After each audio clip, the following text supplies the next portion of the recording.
节目哈。咱第二个节目呢是请咱的第二代林荣光先生来主讲哈。那我们请那个佩锦姐妹来介绍一下咱林荣光跟第二代的林荣光先生，谢谢。Okay, thank you.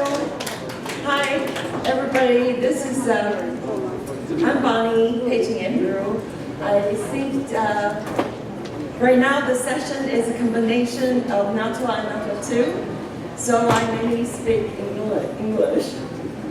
And Hilda would like me to introduce Rong Gong, actually Rong Gong Lin II. And so briefly, you can see page 27 of the booklet, and there's a kind of brief introduction of what Ron will talk about. Is COVID, what we can expect in the coming years. So basically, I'll just introduce Ron a little bit, and then let him take over for about 40 minutes, and then we'll open like 10 minutes for Q&A. So Ron was born and raised in San Francisco Bay Area. He is a Los Angeles Times reporter who specializes in the COVID-19 pandemic, statewide earthquake safety, and natural disasters since 2004. So Ron won numerous Freedom and Information Award, and he's also a member of the reporting team covering the San Bernardino shootings that won the 2016, is that 2016 or 2015? 2016 Pulitzer Prize in breaking news. And Ron's father is from Tainan Mado. And 叫我台南麻豆人吗？哦 Oh, yeah. And his father is a doctor and wrote numerous books on public health issues in Chinese. His father actually got the master's in public health in UC Berkeley. So that's how, Ron's born and raised, in the Bay Area. And his father was a Air Force doctor in military bases. His mother is from Zhanghua, Yunlin, right? Oh, no. Zhanghua, Yunlin. Okay.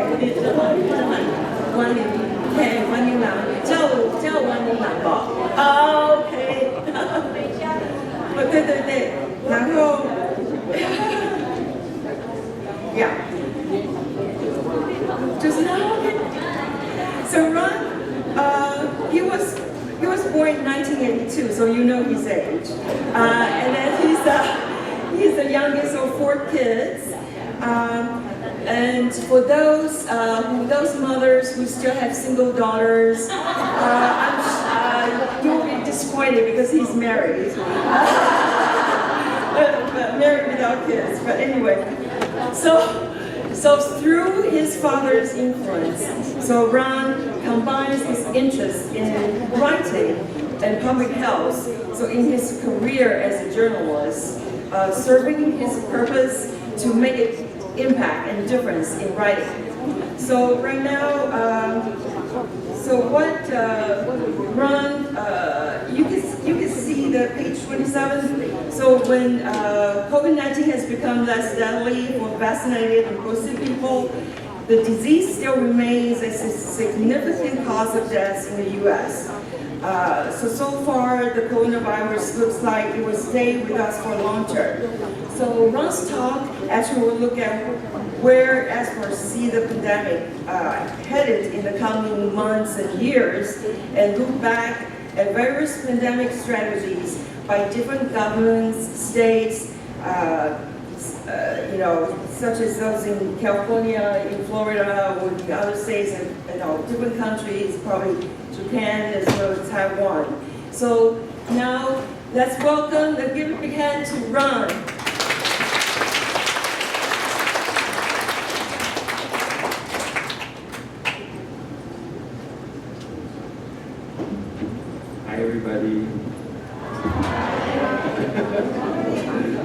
morning.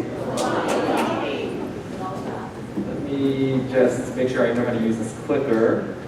Okay, all right, great. Thank you so much for inviting me. Really a pleasure to be here. I just wanted to make such a wonderful introduction, but I'm a reporter at the Los Angeles Times, and wanted to just show you on the map where my parents are from. And these are my parents. And because this is a group of Taiwanese American women, I wanted to show you what a baby photo of me. So that's me as a baby. That's my mom.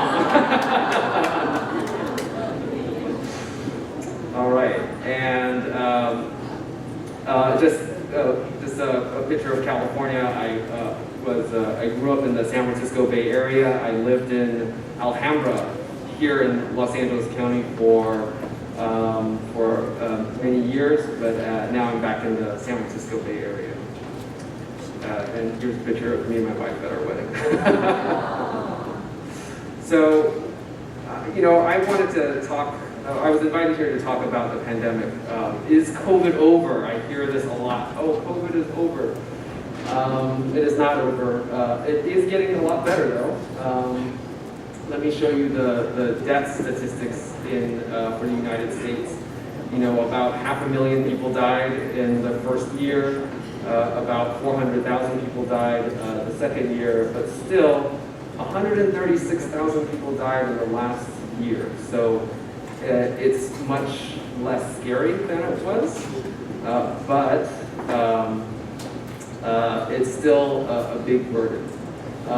If you compare the number of deaths in the last year, about 136,000, that's many times more than the average annual U.S. flu deaths, which is about 35,000 a year. And then even if you just look at the last flu season,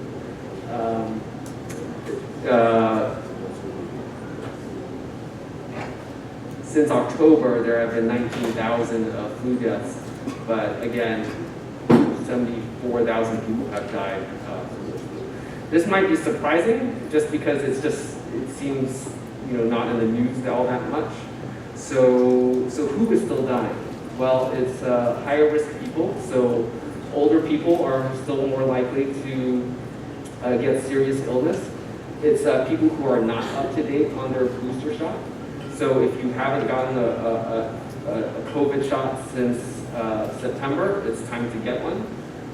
And also, if you get COVID, it's very important. I forget about this, but if you get COVID, if you get sick, it's important to test, and then also to go to the doctor and see if you can get a drug called Paxlovid. It's an anti-COVID drug. You just take it by a pill. Very, very easy. It's free, and it really reduces the risk of severe illness. So very important. And I just wanted to show you how helpful the updated booster is. The one that's only been available since September. This graph shows that if you are unvaccinated, you have 10 times the risk of dying compared to if you got the updated booster. And let's say you got vaccinated, but a long time ago. If you got the updated booster, you're half as likely to die. So really, that updated booster is really, really important. How about Taiwan? So I had the ability to go to Taiwan in February. It was very nice to go, and wanted to kind of understand better about why Taiwan has done much better than the U.S. in keeping COVID levels low. So here it's a chart showing the death rate, and you can see here that Taiwan did very, very good. Almost 0 deaths until just this past summer, whereas the United States saw a lot more deaths. So what is it about Taiwan the other interesting thing is that, that Taiwan did a lot better than China and Hong Kong, even though, both places had zero COVID for a very long time? Well, some factors include in China, there were alarmingly low vaccination rates among seniors and also low, less effective vaccines that were made in China.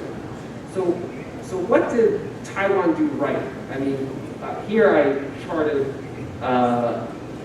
the 8 most populous states in the United States and compared it with Taiwan. And you can see here that some of the states that had the worst total death rate include Florida, New York, Pennsylvania, and then a little bit later Ohio, then Illinois and Texas. California did the best, but still quite high compared to Taiwan.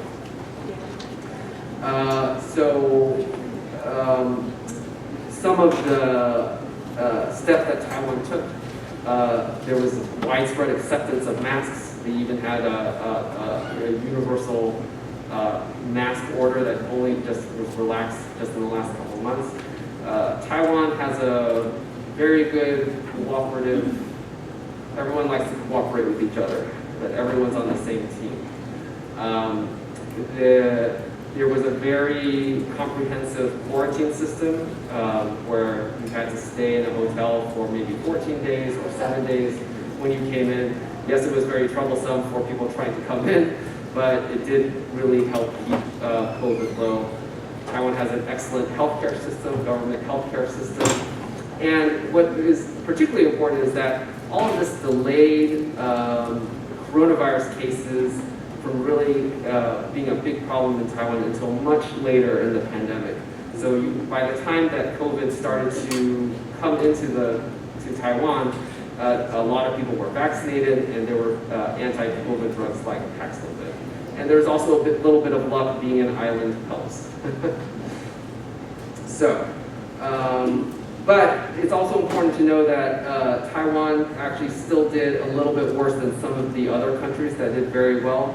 Here are a lot of countries in Asia and Australia and New Zealand that are all basically islands that all did quite well. And you can see here that Taiwan actually did, Taiwan and Australia did the worst in terms of deaths, at least as of mid-March. So what's the problem? I had the chance to talk with some of Taiwan's health officials, and they said that even though a good amount of Taiwan's seniors got the vaccine, there was still some vaccine hesitancy. A lot of older people might think that, oh, there's zero COVID, why do I need to get a vaccine? And so Japan actually had a better vaccination rate than Taiwan. So that is really a factor, just making sure to get the vaccines. But if you compare the experience here in the United States, in places like where a lot of restaurants were closed and there was a stay-at-home order, in Taiwan there was a very limited time during which restaurants were closed. There was a lot of normal life in Taiwan, and so that was helpful. Some of the challenges that Taiwan had, though, were delays in getting American vaccines.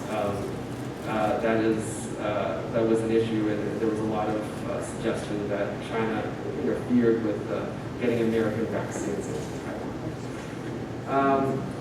So what about the United States? What can we learn about various places? Why did California seem to do so much better than Florida and New York?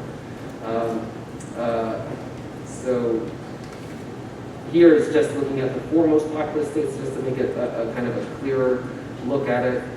Florida, you can see here that New York was really hit hard, at the very beginning. It's very interesting. Everyone thought that maybe the West Coast would be the hardest hit when the pandemic came, but actually it was New York was hit far worse. And instead of it coming from Asia, a lot of it came in through Europe, and that this pattern would be repeated over and over again. So that was a potential issue. But let's I'm jumping ahead of myself. Let's first go talk about Florida. You can see here that Florida and California, they're very different states, right? In Florida, you might think of a place to buy a big house or not as expensive compared to California.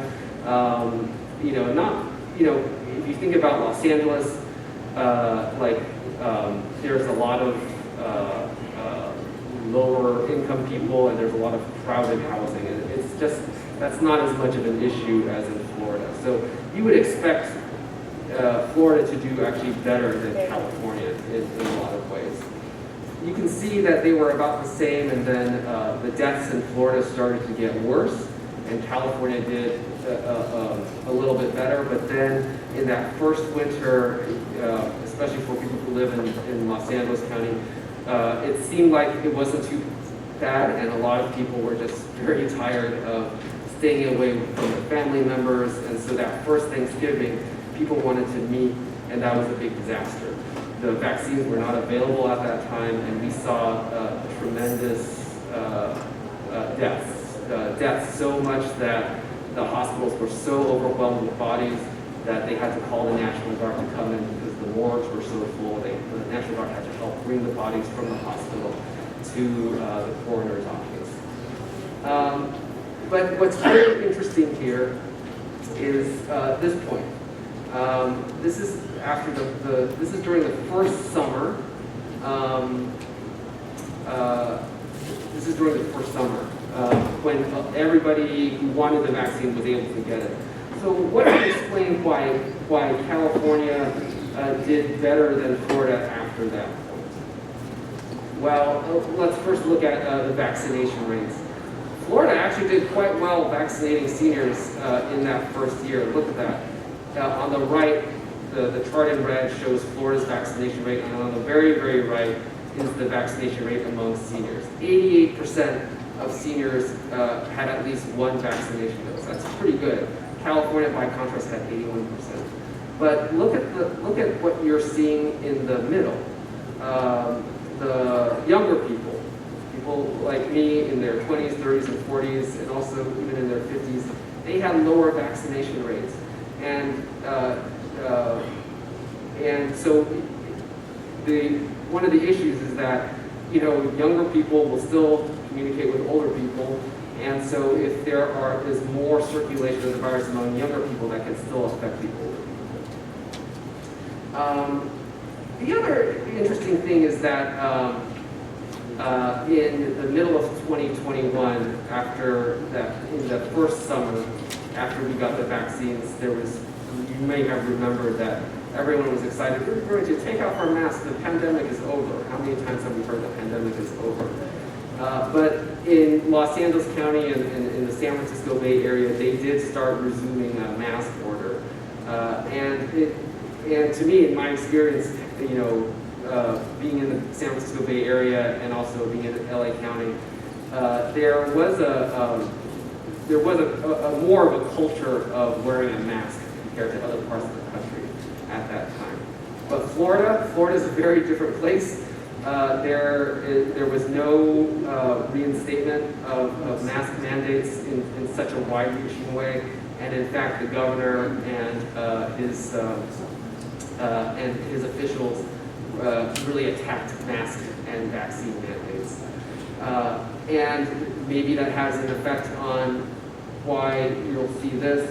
If you look at the rate of the booster shot, of the updated booster shot, the one that's only been available since September, only 30% of seniors in Florida have gotten it, and California, it's about 50%. So California is doing better in getting seniors the updated booster shot. Part of the situation in Florida is the governor trashing COVID vaccines, which it's an opinion that is very at odds with what mainstream healthcare officials, the CDC, is saying. The other thing I wanted to show you is to kind of help understand about what's going on is the differences between Los Angeles County and New York City. These are, the two biggest cities in the U.S.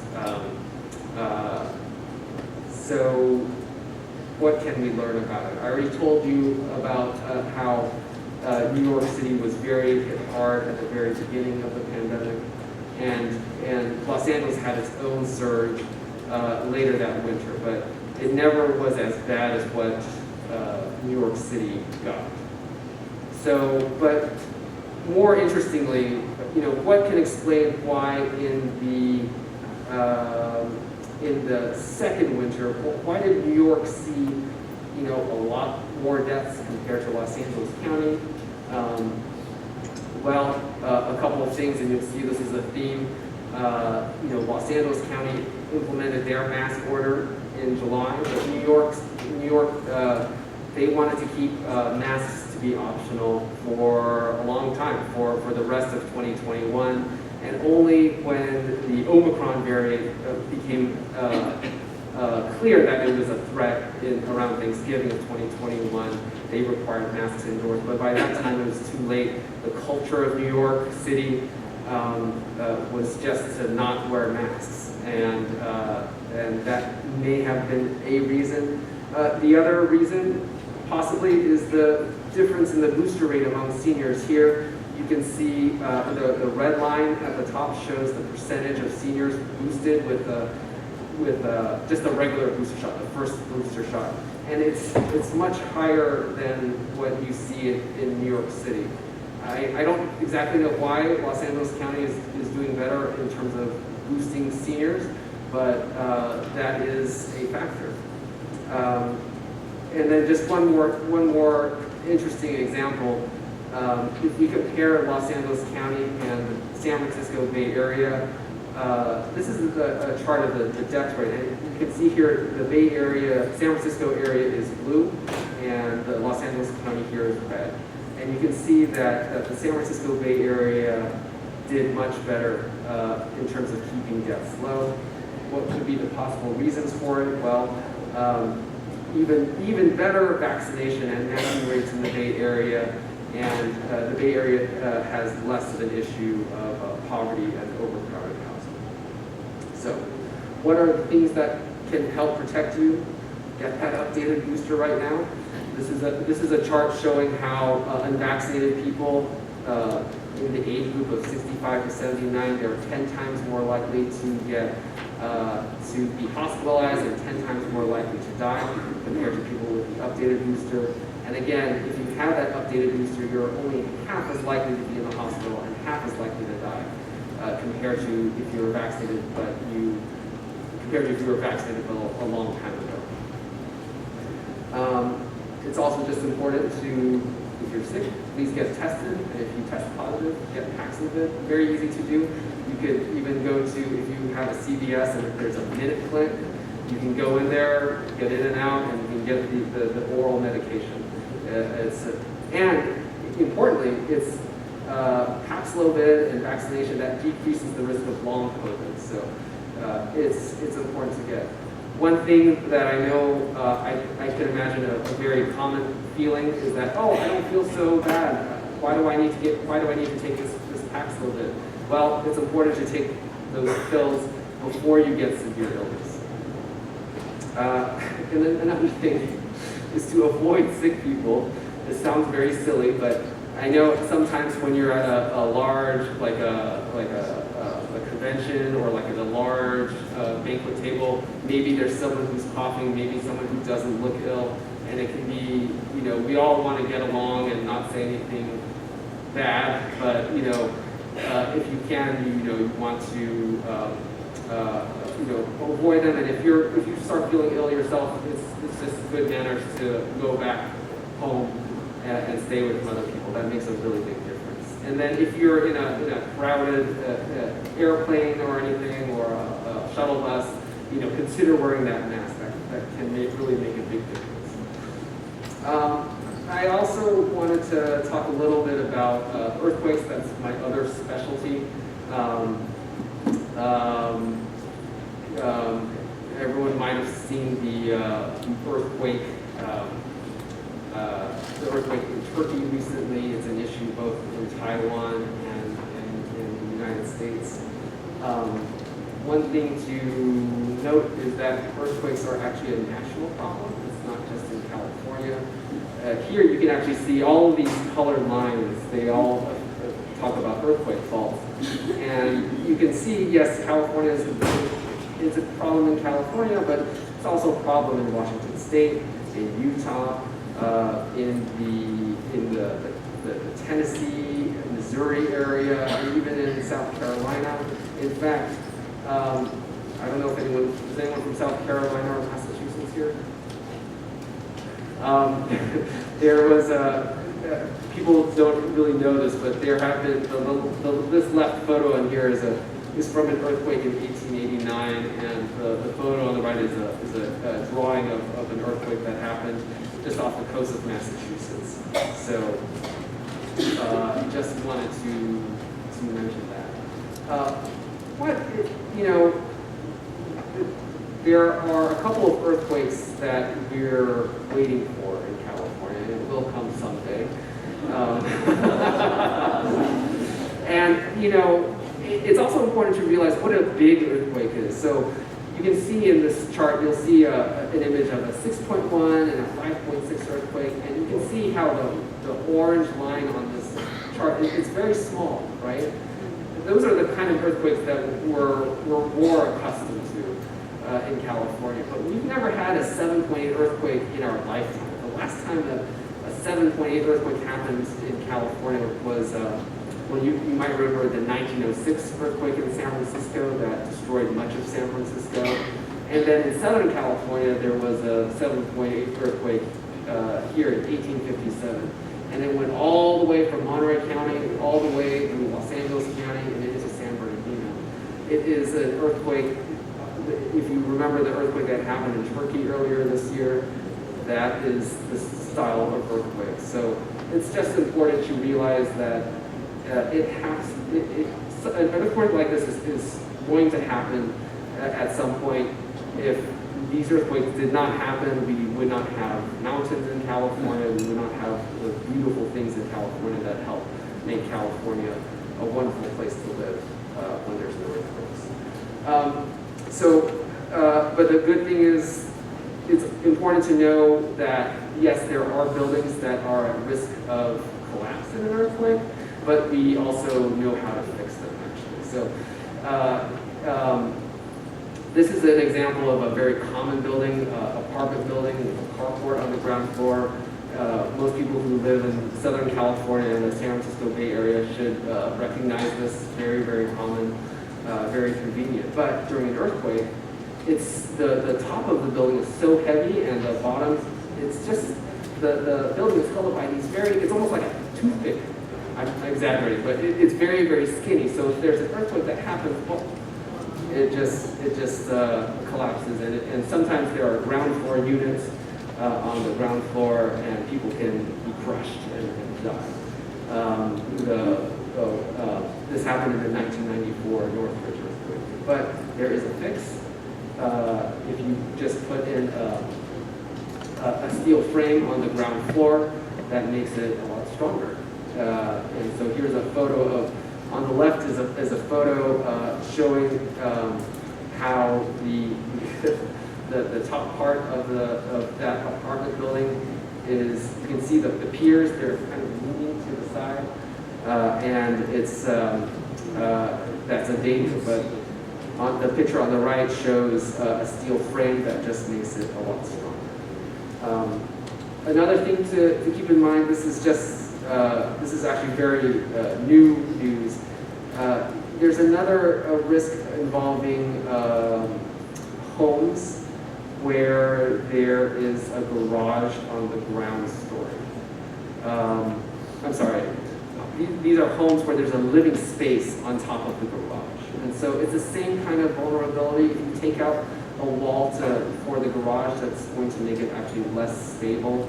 And then if you put a whole living space on top, it makes it very top heavy, and there's a risk of it collapsing. So when I started seeing these photos, I'm like, oh no, these homes are all over the place. And these affect homes that were built before the year 2000. The good thing is that there is starting to be money available to help retrofit this program coming up. So keep an eye on that. A couple of other things just to keep in mind as we're looking at earthquakes. Chimneys built before 1995 are a risk of falling. In an earthquake, the best way is to actually just remove the chimney, but I know a lot of people might not want to do that. But the one thing that you can do is, maybe when there's a sleepover or during Christmas time, kids will want to sleep next to the chimney, next to the Christmas tree. Don't let them do it. It's just, the chimney can fall, and that's where that's where children have gotten very hurt from that. The other thing you can do is really, if you have those nice TVs, really attach them to the walls. Maybe hire someone, spend that money to attach them to the walls, and strap bookcases to the walls. The one death in the 2014 Napa earthquake was from an older woman who was watching TV. It was not strapped down, and the earthquake was so quick that the earthquake came and popped out of the wall and kind of hit her head. And she got a brain injury. But you might know that feeling. She said, "Oh, I don't think that it's a problem." She said, "I don't need to go to the hospital or anything like that." But in fact, she did have a bleeding in the brain, and she died. So if you do get an injury, please make sure to go to the hospital earlier than later. Another easy thing to do is just strap your water heater. You can see here there are these steel straps that keep the water heater to the house. This is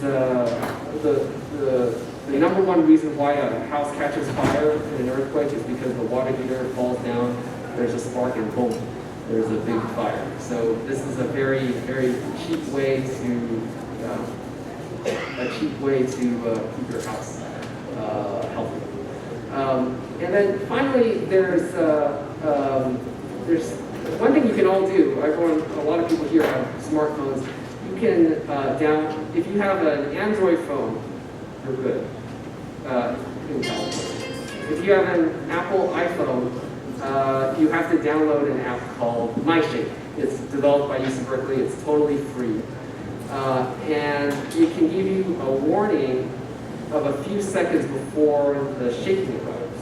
So I remember I was in a car in the Bay Area, and it actually hooked up to my watch, and I heard, oh, it says an earthquake is coming, but I've gotten a false alarm before, so I thought, it's probably not right. And then 5 seconds later, I started feeling the shaking. I said, oh no.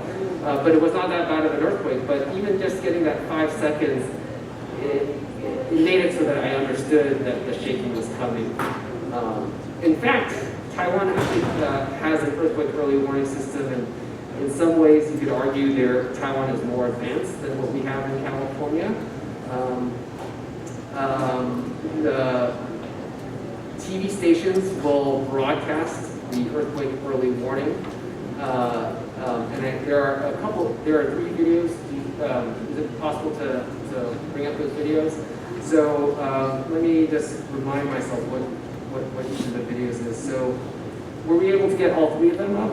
Okay, so the first video, I just wanted to kind of explain where this is of a TV station. I talked with the news anchor. It was in 2019. I think they were talking about Hanoi.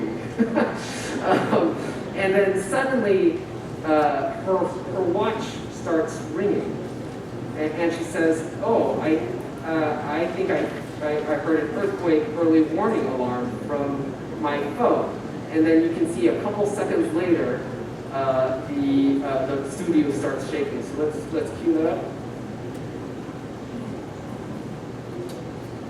拒绝震动的情况之下，是不是变相就是卡住了韩国瑜？因为现在只要韩国瑜出来的话，韩国瑜已经表态说他可能有韩国瑜。是不是有一些地震的状况？现在有一个地震。因为我的手机的警报器已经响起来了。哎，现是现在是下午的1点01分哦，很大哦，现在状况真的是还蛮晃的。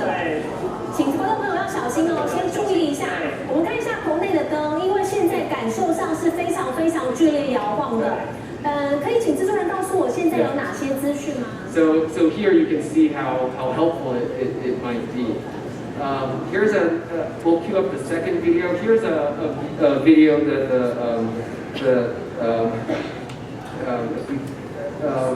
of a family living at home.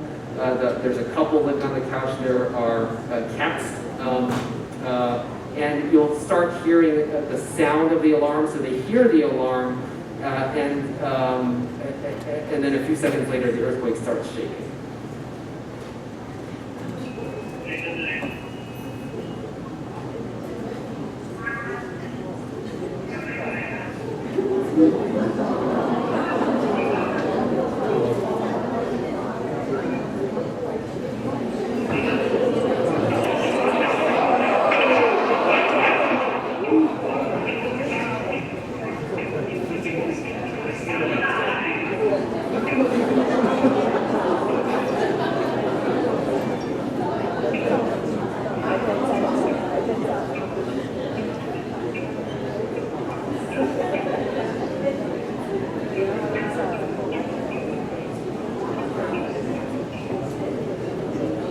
So you can see here, maybe if you hear that alarm, it's probably a better idea to try to go under a table.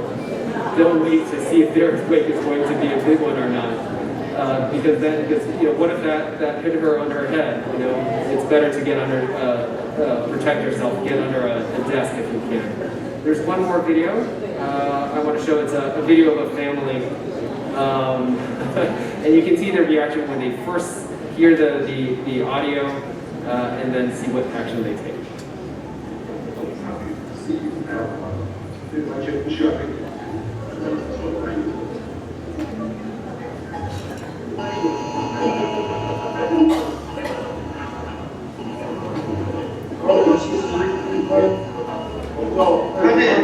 快点，趴下。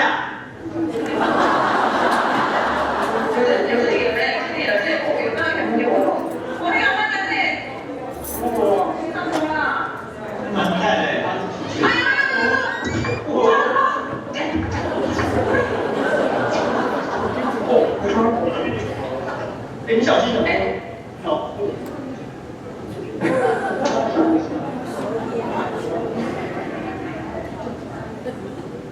So yeah. It's funny to see how people might not take it seriously at first, and then they say, "Oh, I should take it seriously." But that has happened to me. That's what I have. I wanted to keep some time for questions. Thank you very much. Pleasure to talk to you today.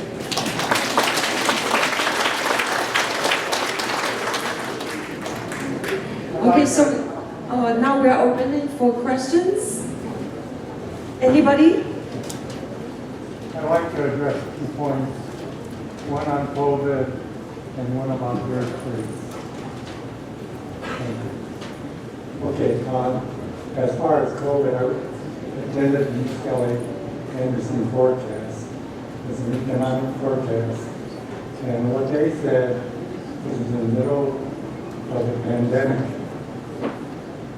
and they did a study.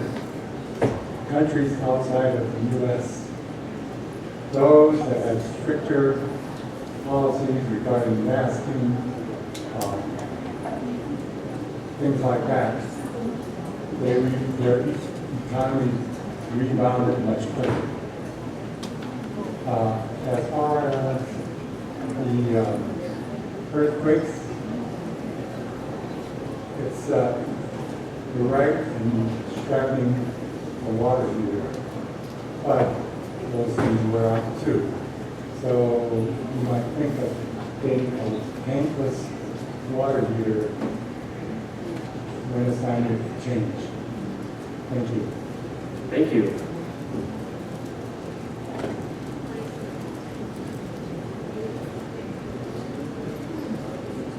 Okay, if there's nobody else at the moment, now we'll ask you some questions. Oh, okay.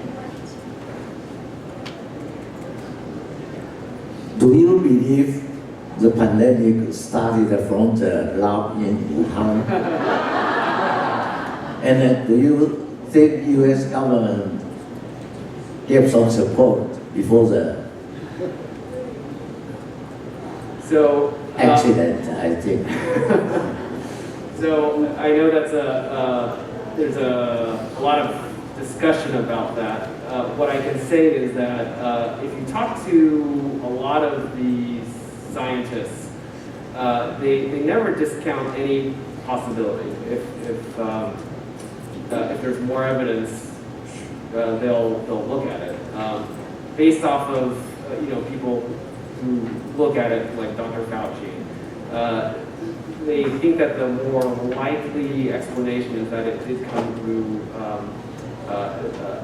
an animal rather than through a lab, rather than through a laboratory situation. So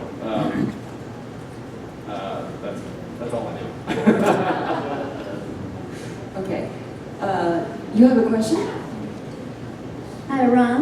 I'd like to ask a question.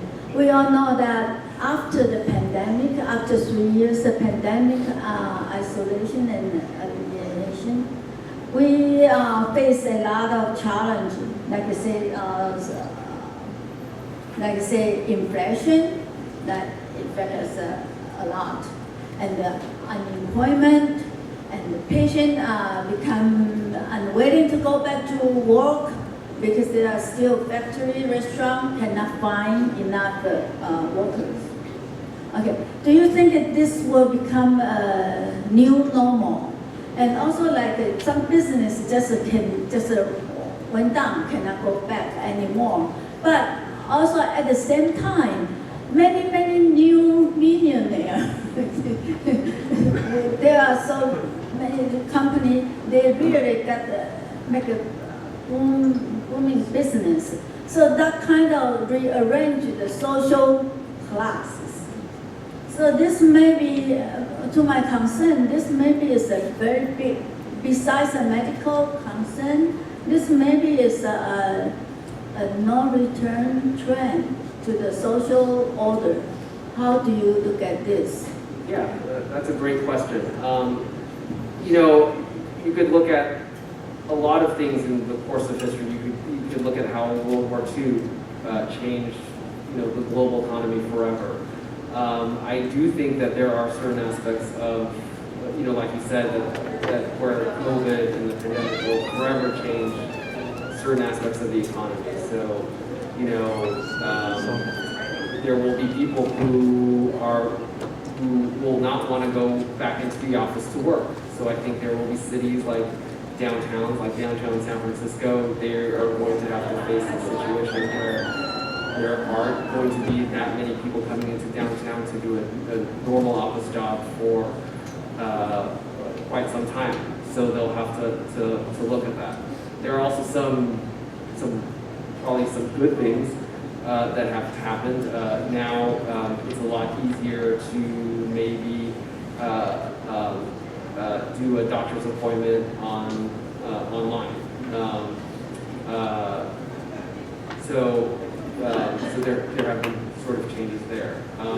It will be interesting to see how things change and evolve over time, and we'll just have to wait and see, how that all kind of falls out. But I think if you look at any kind of disaster in the course of history, it does permanently change things.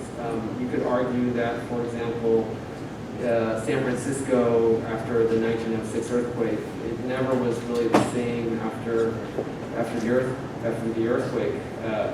Some people argue that it never really started to really boom until the 1990s, and you saw a lot of wealth move out of San Francisco, maybe to the East Bay, and one thing that Los Angeles has been blessed by is that it hasn't had that kind of earthquake since it developed as a city. So one sign of the future will be, whenever LA has that big earthquake, how will that change LA's economy? We'll see. Anybody else? Oh, actually, I have one question. So, in regards to racial discrimination, which actually has always been deep-rooted in American history, are we seeing a true spike in the incidents of Asian hates and attacking Asians? Or has the reporting has changed in a different way that's due to COVID? Yeah, it's interesting. It's a very good question. I think there are increased reports of anti-Asian discrimination. It's also possible that people are more likely to report it now, since it's become, kind of a focus. I know in lots of places, there's more awareness of it. People who encounter anti-Asian discrimination nowadays, maybe they would report it on social media, so it gets a lot more attention, more so than it would have been before we all had smartphones. But I think the increased attention to it is a good one, and that people should be willing to kind of speak up when these kind of examples of anti-Asian discrimination occur. Actually, one more. Oh, so anybody else? Actually, I can speak very loud. Okay.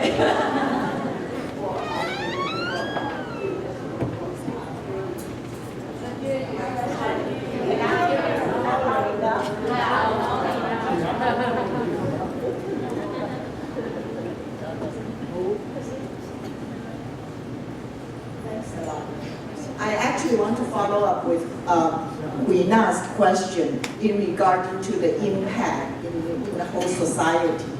But I also very interested in the impact of the children's mental health, because I just got back from before the convention. I came from visiting my children and be with my grandkids.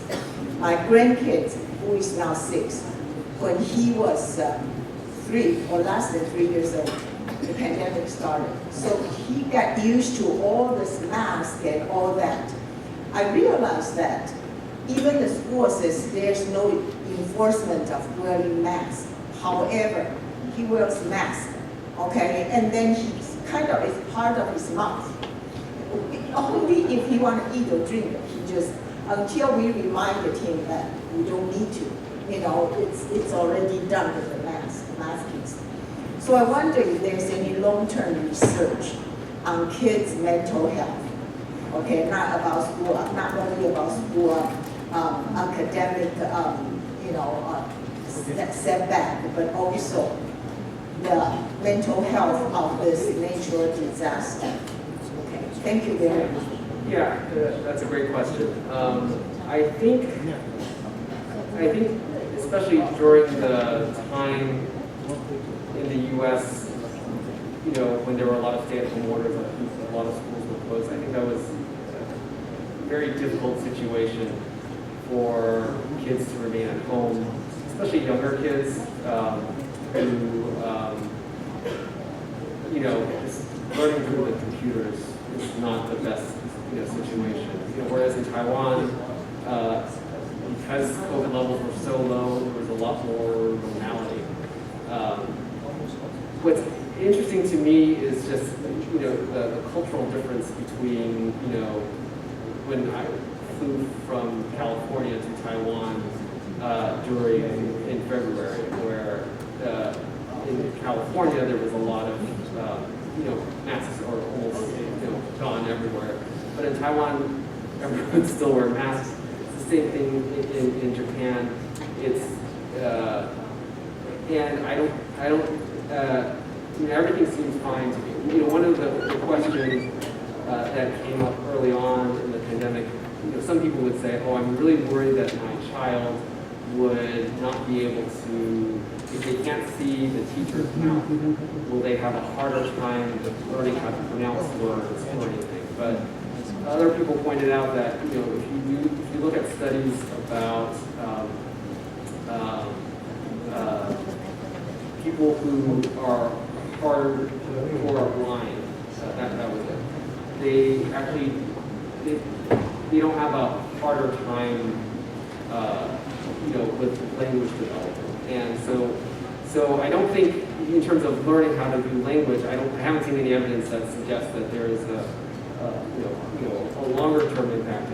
And from what I gather in places like Taiwan, masks are such a part of the system overall that I haven't seen any suggestion that the masking itself harms people in terms of development.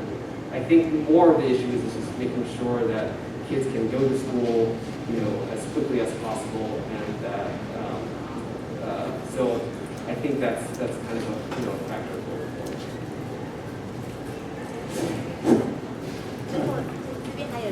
One more question here. Thank you for coming to remind us this once the 100 years pandemic. As a reporter, you have been going through all the data, day in, day out. Now the pandemic seems over. Looking forward, have we learned anything such as early in the pandemic, our protective equipment was produced in other countries, our vaccine is not up to date, we're struggling a little bit. Have you seen any improvement in the preparation in terms of public or government based on your observation? Thank you. I think, I wrote about pandemics maybe about 10 or 15 years ago, and I think that people didn't really know what a pandemic was.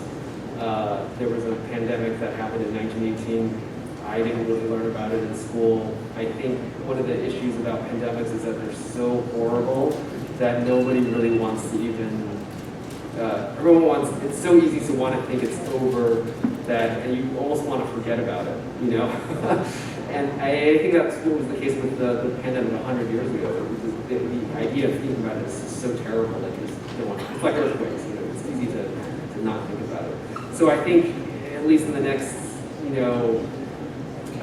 or 20 years, when it's in mind, I think the memory of this pandemic will help. I think that if we see something like this, I think knowing that we have tools like masking and trying to stay home when you're sick, I think that will help the situation. But so I think that helps. I think on the other side, there's always situations where there could be more investment into public health.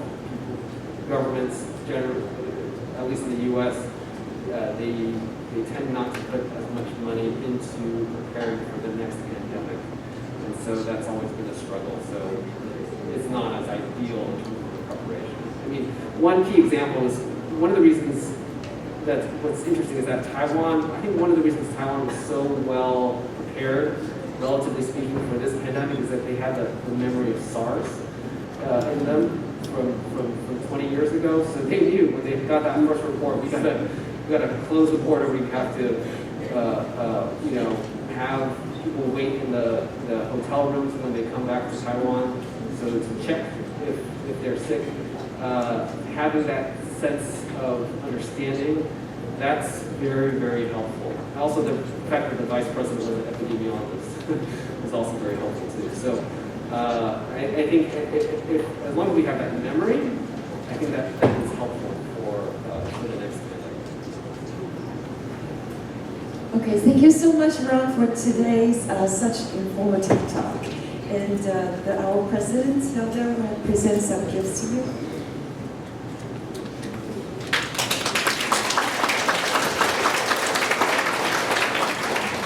Thank you for inviting me. This was wonderful to be able to talk with you.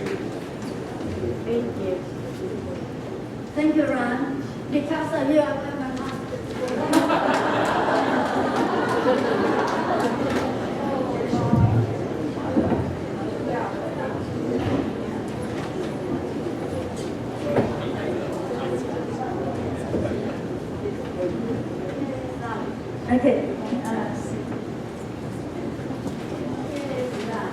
our bag, and I'd like to share with you a book from our young writer, Beautiful Country.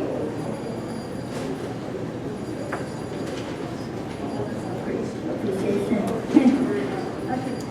So I understand that Ron still not returned from inside crowded. He is a good model for our taking care of our health. Upstairs at the Rose Tree restaurant, I had requested them set up some table for us outside, and also that restaurant has more space, not crowded. If anyone wants to use that room, you are also welcome. But outside patio is set up reserved for Ron and his people. Okay, thank you very much. Thank you.